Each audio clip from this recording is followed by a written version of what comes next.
1966 when they were grad students together in Berkeley, and I went to some of those parties. And I remember Steve Miller, but I hear he was a crasher on the floor in the early days.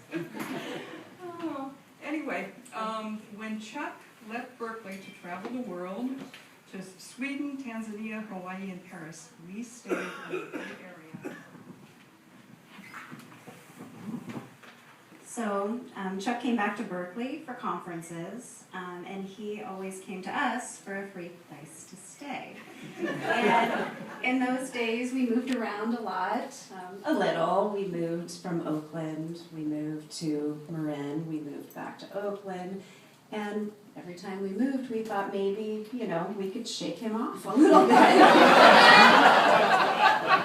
Maybe when we moved to Marin, he wouldn't want to travel all the way back to his conference, but no, he came back every time. Usually, he called us ahead from the airport, but sometimes there was a knock on the door, or maybe the door just opened, and in the door came a bag of pretzels.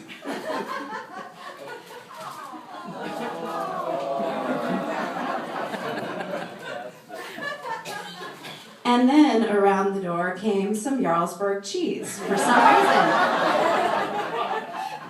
And we knew who was to follow the two items around the door.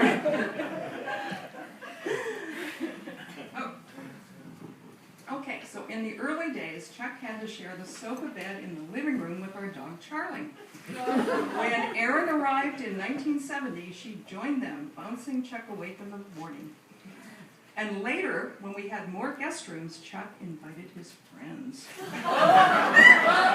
Usually he came with the current girlfriend du jour. But once we hosted an entire cigarette-smoking French family at the Thanksgiving weekend. Baguette's friend.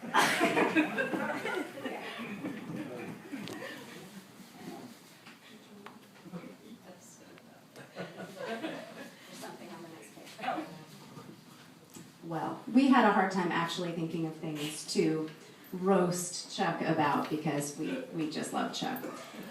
And no matter when he visited or who he brought, he was always part of our family. And we love him. Happy birthday, Chuck. And you're welcome to visit my mom at her house anytime.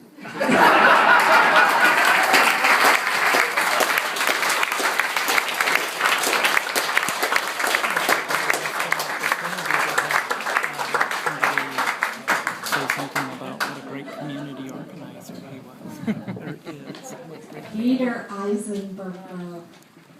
I know a few things about